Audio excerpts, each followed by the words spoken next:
আমরা তিন ভাই তিন ভাগে কোরবানি দেই। এক ভাইয়ের অবস্থা ভালো, তাই সে বেশিরভাগ টাকা দেয়, আর আমরা অল্প কিছু পরিমাণ শরিক হই। তাহলে কি আমাদের কোরবানি আদায় হবে কিনা? এটা একটা গুরুত্বপূর্ণ প্রশ্ন। কোরবানি দেওয়ার ক্ষেত্রে বিশেষ করে যখন ভাই ব্রাদাররা মিলে কোরবানি দেন, তখন এরকম পরিস্থিতি তৈরি হয়। একটা গরুর দাম ধরেন 70,000 টাকা, তো এক ভাই তার উপার্জন অনেক কম, সেজন্য সে 5,000 টাকা দিস, আর বাকি টাকা যেটা আছে সেটা হয়তো বাকি ভাইরা দিস। কোরবানি হবে কিনা? উত্তর হলো কারোর কোরবানি হবে না। কোরবানিতে যে কোনো একটা পূর্ণ অংশ নিতে হবে, 7 ভাগের একটা পরিপূর্ণ অংশ, 7 ভাগের 1 ভাগ, 7 ভাগের 2 ভাগ, 3 ভাগ, 4 ভাগ, সর্বনিম্ন 1 ভাগ নিতে হবে। ভগ্নাংশ নেওয়া যাবে না, অর্থাৎ 1 ভাগেরও অর্ধেক নেওয়া যাবে না। 2 ভাই মিলে 1 ভাগ নিছে, হবে না, তখন সেটা গোস্ত খাওয়া হবে।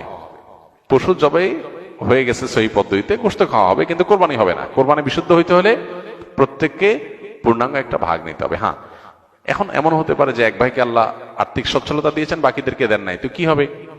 তখন সচ্ছল যিনি, তিনি তার পক্ষ থেকে কোরবানি দিয়ে বাকি সবাইকে সবার পক্ষ থেকে দিবেন, যে ঠিক আছে তোমার পক্ষ থেকে একটা শেয়ার, তুমি টাকা দিলা না, আমি তোমারটা দিয়ে দিলাম, এটা হতে পারে।